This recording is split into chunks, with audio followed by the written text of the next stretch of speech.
Welcome to Module 8. So let's talk about tribes. Who's in your tribe? What is a tribe? So at its most basic, your tribe is made up of the people who are in your life.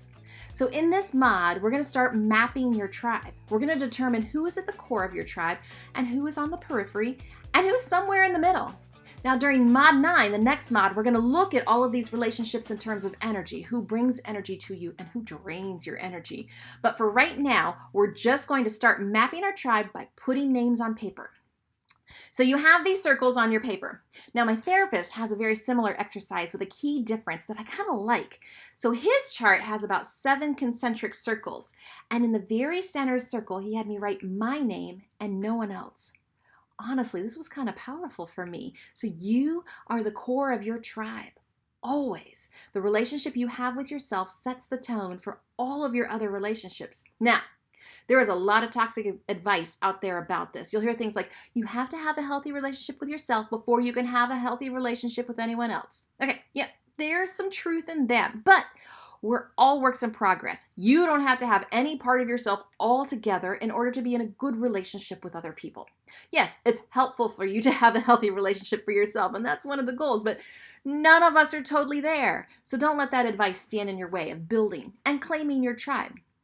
So here's what you're doing. You're going to start writing the names of everyone in your circles, your children, your parents, relatives, your friends, your work colleagues, acquaintances, anyone you come into regular contact with, and anyone who is part of your life, but not necessarily a regular contact. I have several great friends who live hundreds of miles from me, and most of these friends I talk to once a year or less, but they are definitely a solid part of my tribe. So put the names in the circle based on the strength of the relationship you have with them. The stronger the relationship, the closer to the middle of the circle, and the weaker the relationship, the closer to the edges.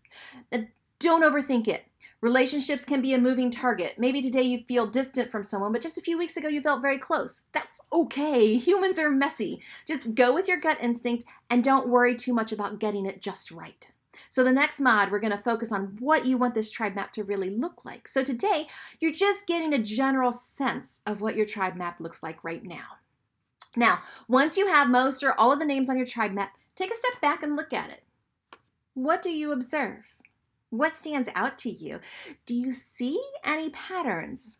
So make notes about these things. I found big surprises when I did my tribe map.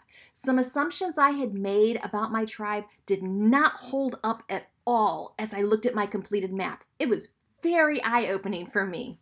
So the next part of this mod is to discern your core values in the context of your relationships. So choose specific people for this exercise, 1 person per page. Take your time and really think through how your core values are honored in each of those relationships.